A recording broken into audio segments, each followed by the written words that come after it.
croix me sera toujours chère. Elle est gloire et victoire pour moi. Et par elle, en la maison du Père, la couronne est offerte à ma foi. Et par elle, en la maison du Père, la couronne est offerte à ma foi.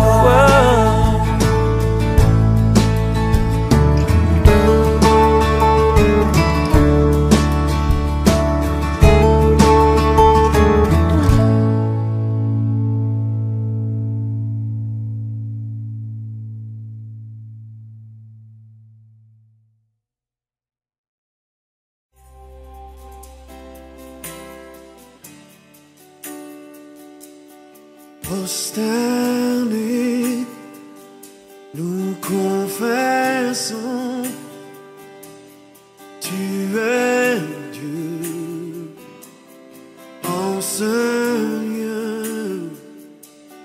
Prosternés, nous confessons, tu es Dieu en ce lieu. Prosternés, nous confessons, tu es Dieu en ce lieu. Prosternés, nous confessons, tu es Dieu en ce lieu. Je m'attends à toi, tu es tout pour moi, éclairé de ta présence, prosterne, adore. Prosternés, nous confessons, tu es Dieu en ce lieu. Prosternés, Prosternés, devant le roi, nous confessons, tu es Dieu en ce lieu. Disons encore, prosternés, prosternés, prosternés, nous confessons, que tu es Dieu, en ce lieu, prosternés devant toi, devant ta majesté, que tu es Dieu, en ce lieu. Dis-lui, je m'attends à toi. Je m'attends à toi. Tu es tout pour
prosternés,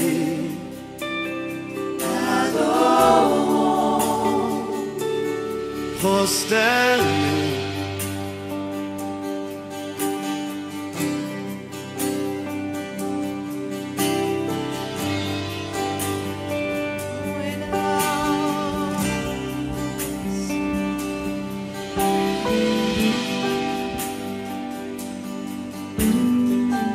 Yes.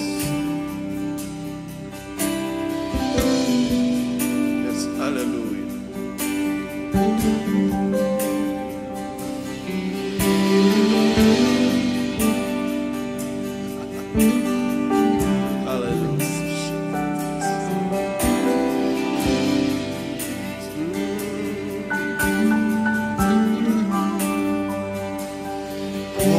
Concerné, adorons Yahweh.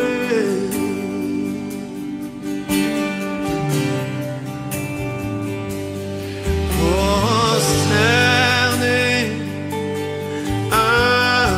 adorons Yahweh. Prosterné, adorons. Prosterné, adorons Yahweh, Yahweh. Prosterné, adorons-le. Prosterné, adorons Yahweh. Les mains levées, adorons. Les mains levées, adorons Yahweh, Yahweh. Les mains levées, les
Je vous invite à vous lever. Je vais parler de la vraie repentance ce soir. Et je vais lire un passage dans Matthieu au chapitre 3.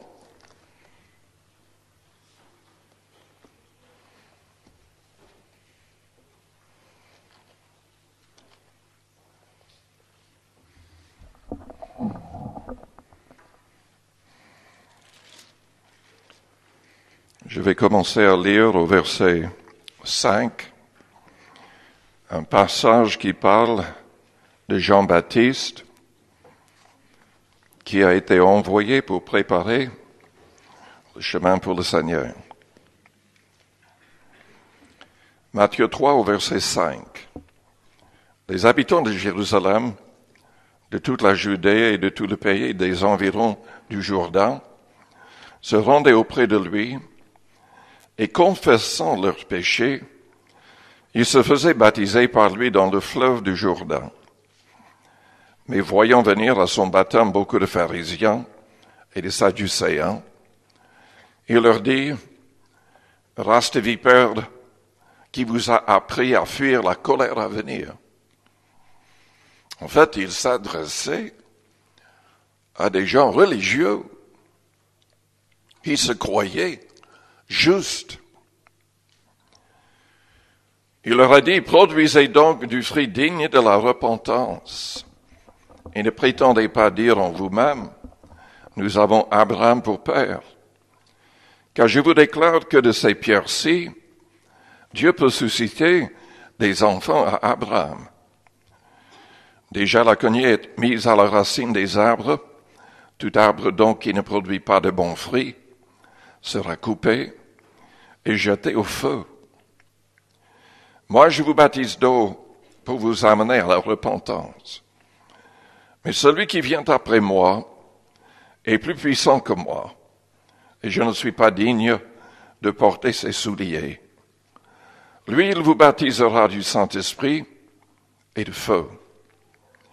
Il a son vent à la main, il nettoiera son herbe, il amassera son blé dans le grenier, mais il brûlera la paille dans un feu qui ne s'éteint point. Prions le Seigneur avant d'aller plus loin. Père Céleste, nous te louons, nous te bénissons ce soir. Que ta parole pénètre nos cœurs.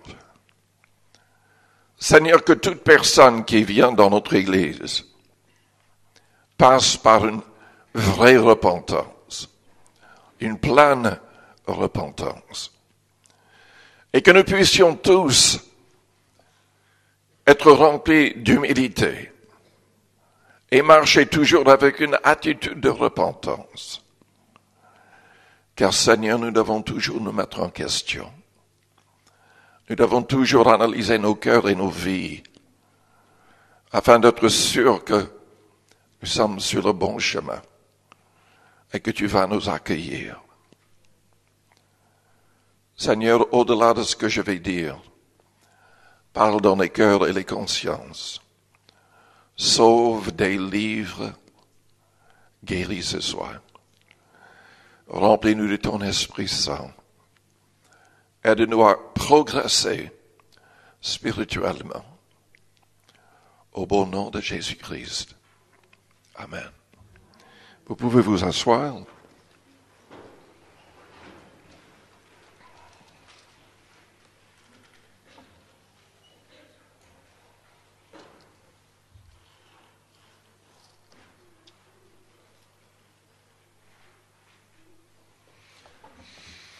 Jean-Baptiste annonçait la repentance. Il pratiquait le baptême de la repentance. Jésus-Christ, quand il a commencé son ministère, annonçait la repentance. Et après, il a envoyé ses disciples dans toutes les villes pour annoncer la repentance. La vraie repentance est un changement de vie et de mentalité qui est tellement total que les gens autour de nous constatent tout de suite que quelque chose a changé. Il constate même que tout a changé. Quand on est réellement converti, c'est ce qui arrive. Car selon 2 Corinthiens 7, au verset 17, si quelqu'un est en Christ, il est une nouvelle créature. Les choses anciennes sont passées. Voici, toutes choses sont devenues nouvelles. On cesse de pécher. On cesse de chercher ses propres intérêts, ses propres désirs, ses propres ambitions. On cherche à vivre pour le Seigneur et pour les autres. Et d'ailleurs, c'est ce que Paul a écrit dans ce même chapitre de Corinthiens 5. L'amour de Christ nous presse, il a dit. Il a dit, il est mort pour tous afin que ceux qui vivent ne vivent plus pour eux-mêmes, mais pour celui qui est mort et ressuscité pour eux. La vraie repentance est le désir d'être comme Jésus-Christ en toutes choses. C'est la volonté du Père que nous soyons tous façonnés à l'image de Jésus-Christ. Selon Éphésiens 4, toutes les personnes qui sont placées dans les églises, apôtres, prophètes, pasteurs, etc., sont là pour former les croyants, pour qu'ils arrivent à la stature parfaite du Christ. Dieu désire que nous soyons comme le Christ en toutes choses, en pureté, surtout en sainteté. Vous comprenez, n'est-ce pas, que Jésus-Christ n'a jamais péché. 6 fois, la Bible le souligne dans le Nouveau Testament. C'est la raison pour laquelle il pouvait se donner sur la croix pour chacun de nous. Il fallait un sang innocent. Tous les hommes sont coupables. Tous les hommes ont péché. Tous les hommes, écoutez bien, sont condamnés. Personne n'ira au ciel à moins de croire en Christ. Personne n'ira au ciel à moins de passer par la vraie repentance. Nous devons être comme Jésus-Christ en pureté, en sainteté. Nous devons permettre à sa parole, à son esprit, de nous libérer du pouvoir du péché. Nous devons le décider. Selon Proverbe 28 au verset 13, celui qui cache ses transgressions ne prospère pas, mais celui qui les avoue et les délaisse trouvera miséricorde. Non, il n'y aura pas de miséricorde pour la personne qui demandera pardon. Nous devons prouver que nous sommes vraiment repentants en changeant notre vie, en délaissant le péché. Il n'y aura point de miséricorde pour les personnes qui ne délaissent pas le péché. Nous devons permettre que sa parole, son esprit, change nos cœurs. Car qui verra Dieu selon le Christ? Celui qui aura le cœur pur. Ne vous laissez pas avoir par le diable et les gens du monde qui essaient de nous pousser vers le mal. Ce qu'il y a à la télé, sur l'Internet, pousse les hommes à convoiter, pousse les hommes à désirer tout ce qui est contre la volonté de Dieu. Nous pouvons, en tant que croyants, avoir des cœurs souillés très facilement. Et nous devons lutter contre cela. Nous devons vouloir être comme Jésus-Christ en toutes choses. En pensée. Ce n'est pas notre apparence pieuse le dimanche matin, ou le mardi ou le vendredi qui va convaincre Dieu qu'on est en règle. Il voit nos cœurs. Il voit ce qui se passe dans nos cœurs le reste de la semaine. Il voit ce qu'on fait en public, ce qu'on fait en privé. Et il nous demande de passer par une pleine repentance. Que tout change. Absolument tout. Jésus-Christ avait une seule pensée. Accomplir la volonté de son Père. Il est venu partager avec nous les commandements de son Père. Ce n'était pas ses commandements à lui, mais de son Père. Les œuvres qu'il a accomplies étaient les œuvres de son Père.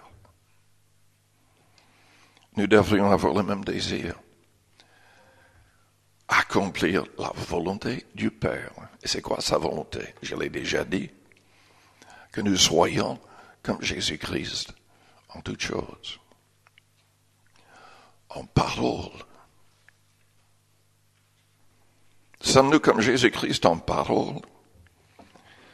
Est-ce que nous avons le courage du Christ? Je ne vais pas prendre le temps de le lire, mais je vous encourage à lire Matthieu 23 chez vous. Matthieu 23. Jésus parlait aux chefs religieux de l'époque comme Jean-Baptiste leur parlait. Malheur à vous, hypocrites, etc. Parce qu'ils avaient l'apparence de la piété. Mais en fait, au fond de leur cœur, il n'y avait aucun changement. Aucun changement. Nous devrions être comme Jésus-Christ en action. Aidons les gens dans le besoin, comme lui l'a fait. Qu'est-ce que la Bible dit? Voici les signes qui accompagneront ceux qui auront cru. En mon nom, ils feront quoi? Ils chasseront les démons. C'est pour aider les gens qui sont liés, possédés. Ils parleront de nouvelles langues. Tous les chrétiens devraient faire l'expérience de la Pentecôte. Nous devrions faire cette expérience et nous devrions prier pour les autres. Ils imposeront les mains aux malades et les malades seront guéris. Dieu désire donc travailler au travers de tous les croyants. Tous les croyants. Si vous êtes en contact avec quelqu'un qui est malade, oui, vous pouvez l'inviter à l'église. Mais vous devriez prier pour cette personne vous-même, tout de suite, sur place, et avec l'imposition des mains au nom de Jésus-Christ.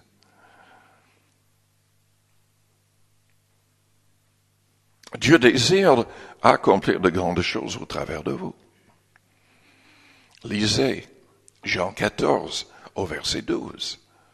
Ceux qui croient, Jésus l'a dit, peuvent faire les mêmes choses qu'il a fait. Et encore le plus grand, parce qu'il va au Père pour nous envoyer son esprit.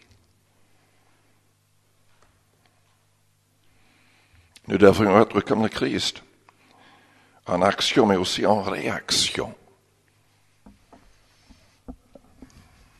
Est-ce que vous avez renoncé à la colère?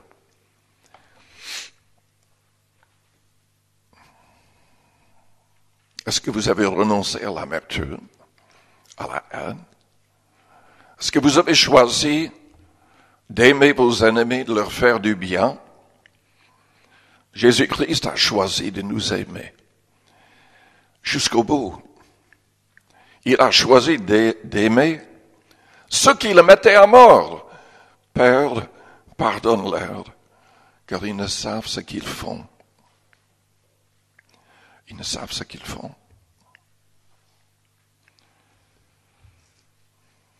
Malheureusement,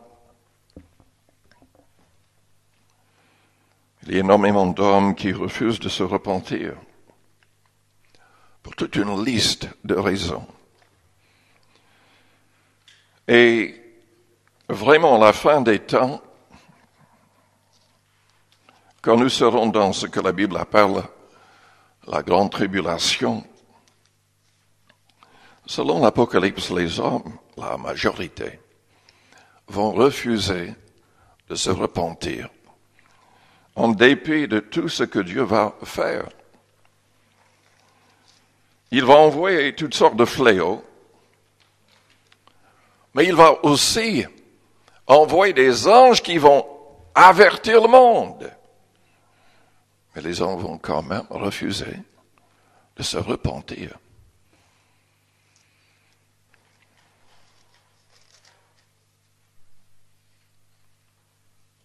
Lisons un passage dans l'Apocalypse, si vous avez votre Bible.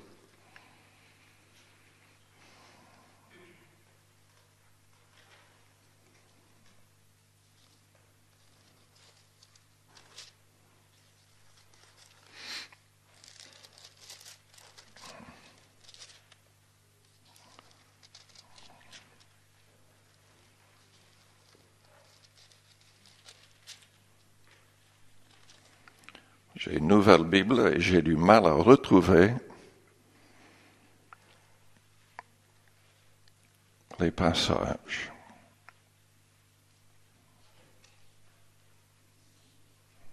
En tout cas, au chapitre 16, il y a un passage qui dit, au verset 10, le 5e verset, sa coupe sur le trône de la bête, et son royaume fut couvert de ténèbres. Et les hommes se mordaient la langue de douleur. Et ils blasphémèrent le Dieu du ciel à cause de leur douleur et de leurs ulcères. Et ils ne se repentirent pas de leurs œuvres.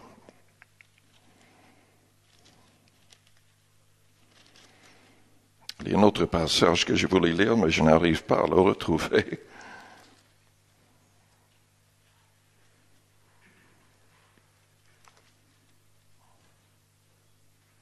Enfin, c'est pas grave. Mais il y a au moins 2 fois dans l'Apocalypse où c'est souligné que les hommes refusèrent de se repentir en dépit de tout ce que Dieu a envoyé sur la terre pour les pousser justement à la repentance. Les hommes refusent de se repentir souvent à cause d'orgueil, à cause de rébellion. Selon Éphésiens chapitre 2, le prince de la puissance de l'air, c'est-à-dire le diable, agit dans le cœur des hommes inconvertis, justement pour les pousser à la rébellion contre Dieu. Parfois, nous voyons écrit sur les murs, « Ni Dieu ni maître ». Ni Dieu ni maître. Ça vient directement de l'enfer, d'une inspiration démoniaque. Tout homme, selon la Bible, a besoin d'être délivré d'un esprit mauvais qui le pousse à la rébellion. Il y a le problème de l'orgueil. Je pense que, enfin, il y a l'histoire dans les Actes d'Ananias et de Saphira, sa femme. Il s'agissait de 2 croyants dans l'Église qui avaient Pierre et les autres apôtres comme enseignants. Et ils mentent. Pierre a compris dès le premier mensonge qu'ils mentaient. Et il leur donne donc la possibilité de corriger ce qu'ils avaient dit. Et ils continuent à mentir. Et l'homme et la femme tombent raide morts aux pieds de l'apôtre Pierre. La Bible dit, dans l'Apocalypse 21, que tous les menteurs seront jetés dans les temps de feu. S'il n'y a pas de repentance, il n'y aura pas de pardon. Il y a des gens qui ne saisissent pas la guérison divine à cause d'orgueil, parce qu'ils ne veulent pas confesser leurs fautes. Vous savez, peut-être que on devrait changer notre manière d'être avec le baptême d'eau. C'est frappant. On remarque que Jean-Baptiste, quand il baptisait, les gens confessaient leurs péchés publiquement avant d'être baptisés. Dans Jacques 5, la Bible dit que si on est très malade, on ne peut même pas venir à l'église, on est peut-être même en face de la mort, on devrait appeler les anciens pour qu'ils viennent prier pour nous avec l'onction d'huile. Mais la Bible dit que nous devons aussi leur confesser nos fautes afin d'être guéris. Parfois, c'est le péché qui cause la maladie. Et nous devons le confesser. La Bible dit que nous devrions confesser nos péchés les uns aux autres et que nous devrions prier les uns pour les autres afin que nous soyons guéris. Mais l'orgueil empêche beaucoup de gens de le faire. Évidemment, il y a le problème du diable qui, selon la lettre de Paul aux Thessaloniciens, il aveugle les gens du monde pour qu'ils ne voient pas la splendeur de l'évangile de Jésus-Christ.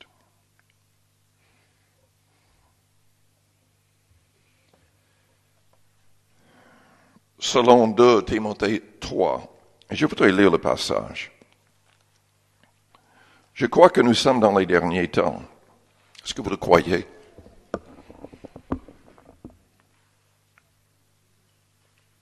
Il y a des gens qui ne se repentent pas pour la simple raison qu'ils aiment trop le plaisir. Ils aiment trop le péché, ils aiment trop le mal. Ils ne veulent pas changer de vie.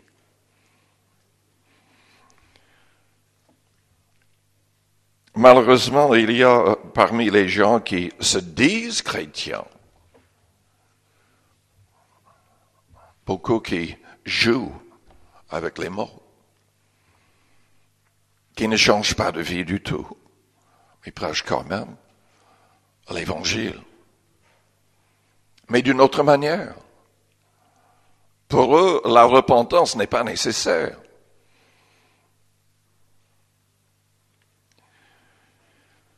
Il y a aussi le problème de fausses doctrines.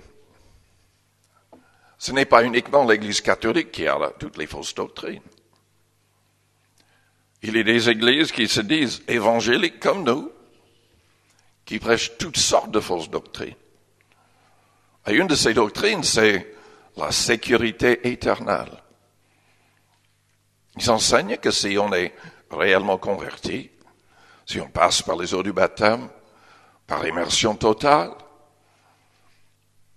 on ne peut jamais perdre son salut. Peu importe ce qu'on fait, si on pêche ou pas, on ira au ciel. Je ne trouve pas cela dans la Bible. Quand Jésus-Christ, dans l'Apocalypse chapitre 3, parlait à une église, une des 7 églises, il a indiqué que notre nom peut être effacé du livre de vie si on ne continue pas à marcher selon sa volonté d'une manière sainte. L'apôtre Pierre a dit dans 2 Pierre chapitre 2, je crois que c'est vers le verset 20, que si on retourne au monde, au péché, et se laisse lier de nouveau, où on n'arrive pas à se débarrasser de ces choses, son état est pire qu'avant sa conversion. L'apôtre Paul a dit dans 2 Corinthiens 9 au verset 27, « Je traite durement mon corps et je le tiens assujetti, de peur d'être moi-même rejeté après avoir prêché l'Évangile aux autres. » L'apôtre Paul ne connaissait pas du tout cette doctrine de sécurité éternelle. C'est clair. Nous devons rester attachés au Seigneur. Nous devons continuer à haïr le mal et aimer le bien. Nous devons demeurer en Christ pour qu'il demeure en nous. Nous devons avoir sa parole demeurant en nous. Jésus a dit dans Jean 8, à partir du verset 30, que les vrais disciples demeurent dans sa parole. Ce ne sont pas des esclaves du péché. Il a dit que dans la maison de son Père, il n'y avait point d'esclaves. Uniquement des gens libres. Il a dit, celui qui commet le péché est esclave du péché. Si donc le Fils vous affranchit, vous serez réellement libre. On ne reste pas attaché aux habitudes mauvaises. On trouve la victoire par le jeûne, par la prière des autres. En cherchant la plénitude de l'esprit, on trouve, en méditant sa parole jour et nuit, on trouve la victoire. Et on fait tout pour rester libre. Nous devons rester libres. C'est la vraie repentance. Nous devons avoir toujours une attitude de repentance.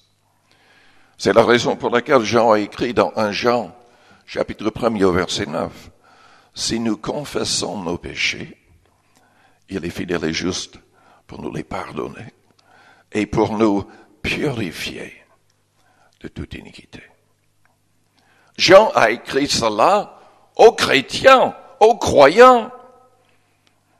Nous devons analyser nos cœurs, nos vies, chaque jour. Nous devrions nous mettre en question. Nous ne voulons pas que nos attitudes, que nos paroles blessent les autres. Nous voulons que toute notre vie encourage et aide les autres à suivre le Christ, à devenir comme Jésus-Christ. Amen.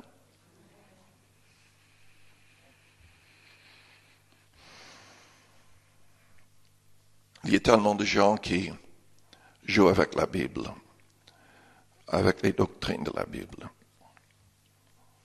Ils se laissent influencer, manipuler par le diable. C'est ce qu'il a fait dès le départ dans le jardin. Il a dit à Ève, Dieu a-t-il réellement dit, tu mourras? Tu ne mourras pas. Il a changé la parole. Il a interprété à sa manière. Nous avons de plus en plus de fausses églises, de faux pasteurs, qui prêchent n'importe quoi. Ils continuent dans le péché. Ils sont liés par le péché, tout en annonçant la liberté aux autres. Une fausse liberté.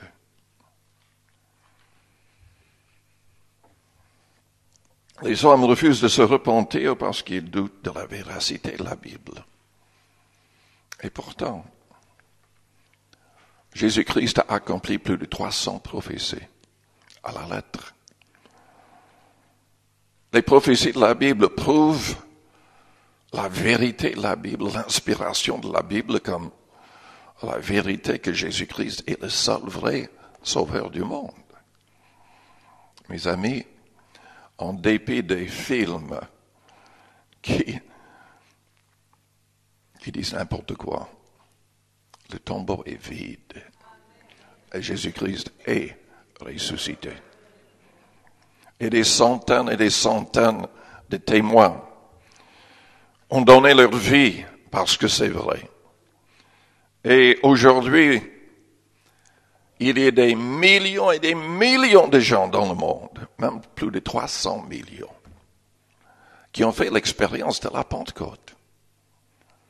Avec ce miracle de pouvoir adorer Dieu dans une langue qu'on n'a jamais étudiée auparavant. 300 millions de personnes ont fait cette expérience dans le monde. Toutes ces choses prouvent que la Bible est vraie et ce que Jésus-Christ a dit est vrai. Malheureusement, dans le contexte du christianisme, nous avons tellement de fausses doctrines. Et il faudrait que je parle des fausses doctrines de l'Église catholique, en tout cas de quelques doctrines, qui empêchent la vraie repentance. Pourquoi est-ce qu'il y a tellement de catholiques qui ne changent pas de vie? C'est à cause des fausses doctrines. Ils ont l'impression que ce n'est pas nécessaire la repentance. Ils sont baptisés en tant que bébés, avant de comprendre quoi que ce soit. C'est pas biblique. Jésus-Christ n'a jamais enseigné une telle chose. Le vrai baptême de la Bible est par immersion totale. C'est pour quelqu'un qui s'engage personnellement, qui confesse ses fautes et sa foi en Christ, et qui change de vie, qui passe par une pleine repentance. C'est indispensable avant le vrai baptême.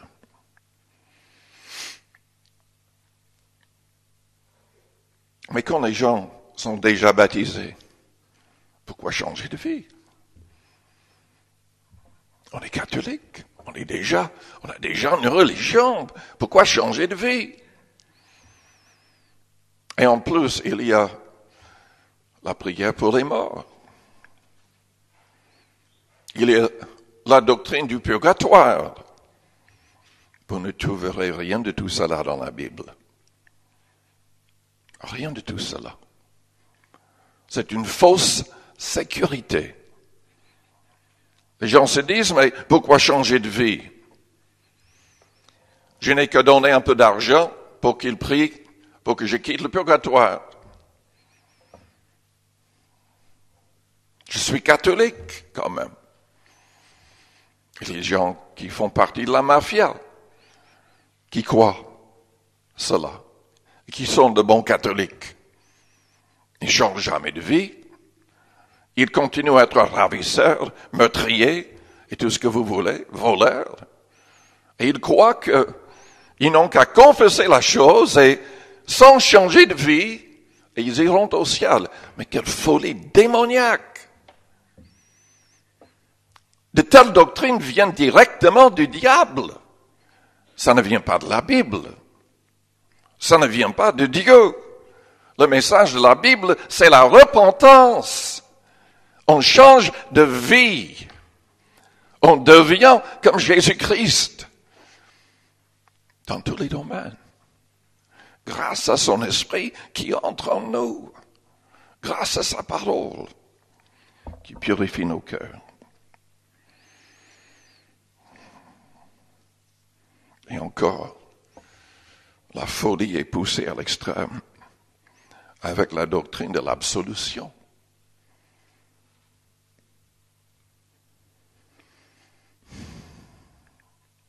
On donne le droit aux croyants de pécher. C'est déjà pardonné, mais parce qu'il y a une raison de faire cela. Vous allez pécher, mais c'est pas grave. Vous êtes déjà pardonné.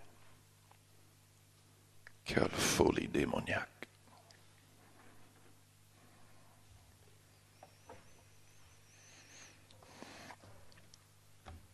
Mais il est les témoins de Jéhovah. Il est les Mormons.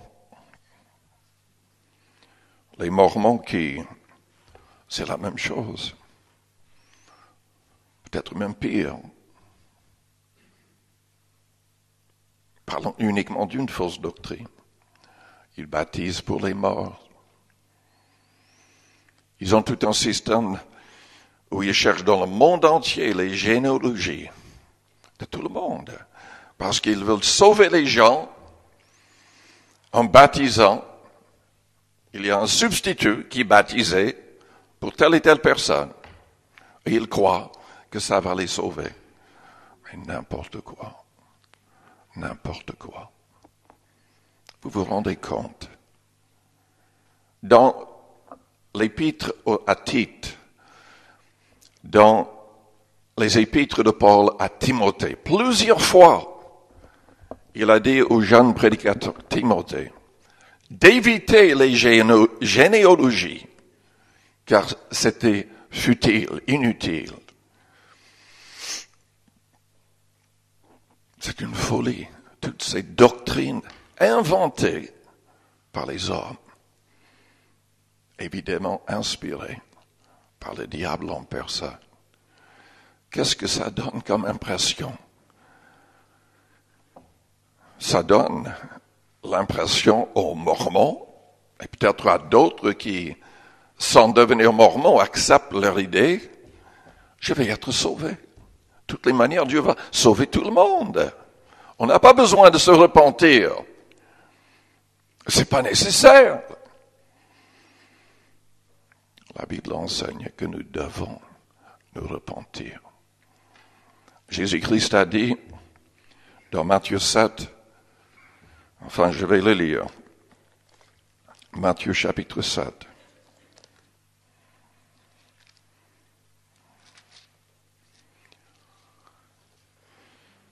Quelqu'un a enlevé l'horloge qui était ici et l'autre, ça marche maintenant? Ah, ça marche. Ah, d'accord. J'allais dire, je pourrais prêcher toute la nuit, quoi, sans savoir. Matthieu 7, au verset 13. Entrez par la porte étroite, car large est la porte, spacieux est le chemin qui mène à la perdition, et il y en a beaucoup qui entrent par là. Mais étroite est la porte, resserrez le chemin qui mène à la vie, et il y en a peu qui les trouvent. Jésus explique dans ce chapitre que nous devons mettre tous ces commandements en pratique pour être sauvés. La vraie repentance, c'est aimer Jésus-Christ, c'est aimer sa parole, c'est vouloir la mettre en pratique. C'est la mettre en pratique. Se repentir, c'est vraiment de haïr le mal, comme je l'ai déjà dit, et d'aimer le bien. La vraie repentance, c'est connaître Jésus-Christ, faire le nécessaire pour le connaître et ensuite pour le suivre. Jésus-Christ a dit dans Jean 17 au verset 3, la vie éternelle, c'est qu'ils te connaissent, le seul vrai Dieu, et celui que tu as envoyé, Jésus-Christ. Ce n'est pas assez de croire en Dieu ou de croire en Jésus-Christ. Nous devons les connaître. Nous devons avoir une relation réelle avec eux. De quelle manière? Comment? Lisez Jean chapitre 14. Lisez tous les chapitres. Pour recevoir le Saint-Esprit, et non pas un esprit de séduction, nous devons aimer sa parole, les paroles du Christ, et les mettre en pratique. Nous devons prouver ainsi notre amour pour le Christ en les mettant en pratique. Alors la Bible dit que Dieu le Père et Dieu le Fils se manifesteront à nous. C'est la seule manière d'avoir une relation réelle. Nous devons aimer sa parole assez pour la mettre en pratique. Nous devons aussi suivre l'Esprit du Christ. Selon Romains chapitre 8, si quelqu'un n'a pas l'Esprit du Christ, il ne lui appartient pas.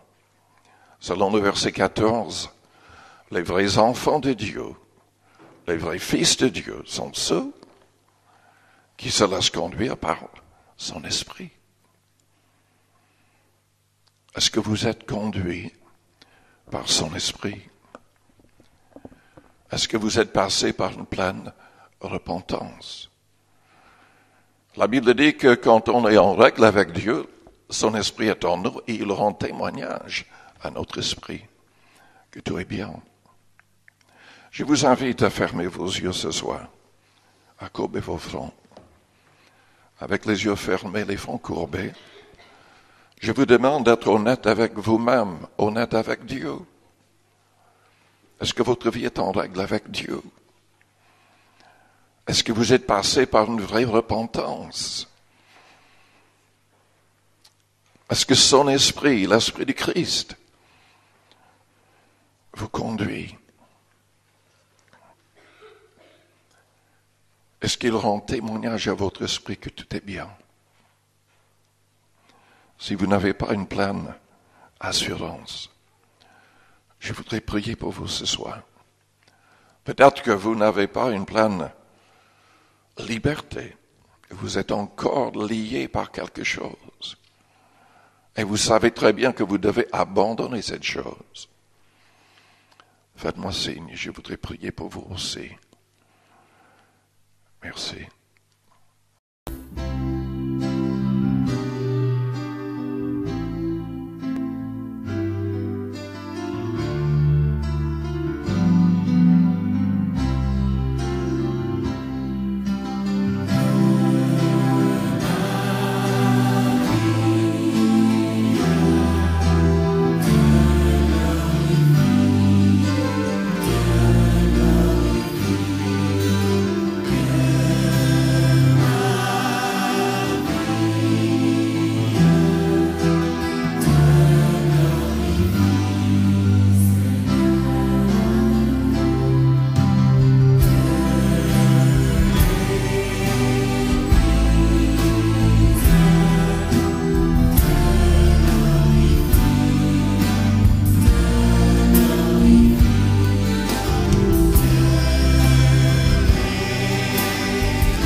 ce qui est en moi.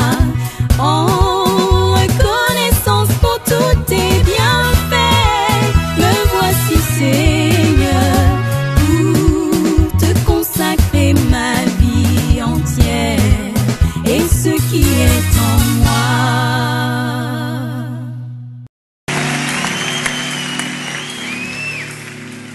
Ah oui, Père, ton amour est la source de notre joie.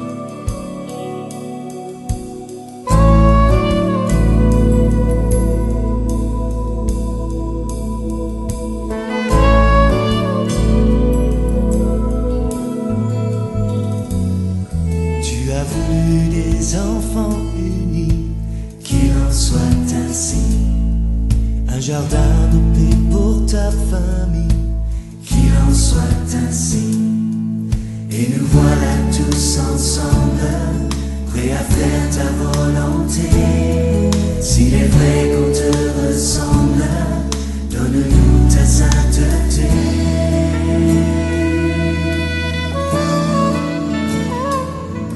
Tu as voulu tes enfants heureux, Qu'il en soit ainsi, un amour sincère au fond des yeux. qu'il en soit ainsi.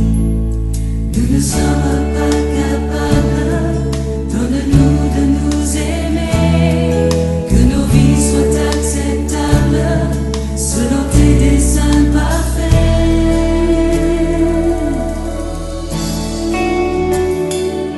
Et nous serons enfin ce temple, ce palais où tu demeures, où ton cœur de Père nous comble de sa grâce. Et nous serons enfin l'épouse que ton amour a choisi, le parfum de ta vie, qu'il en soit ainsi.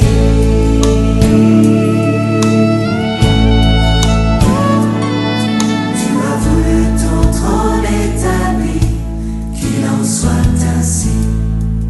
Et ton règne sur tout le pays, qu'il en soit ainsi.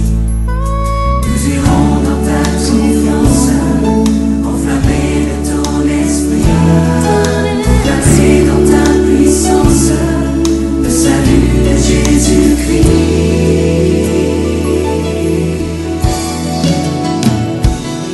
Et nous serons enfin ce temple, ce palais où tu demeures, où ton cœur de Père nous comble de sa grâce. Et nous serons enfin l'épouse que ton amour a choisi, le parfum de ta vie, qu'il en soit ainsi. Qu'il en soit ainsi.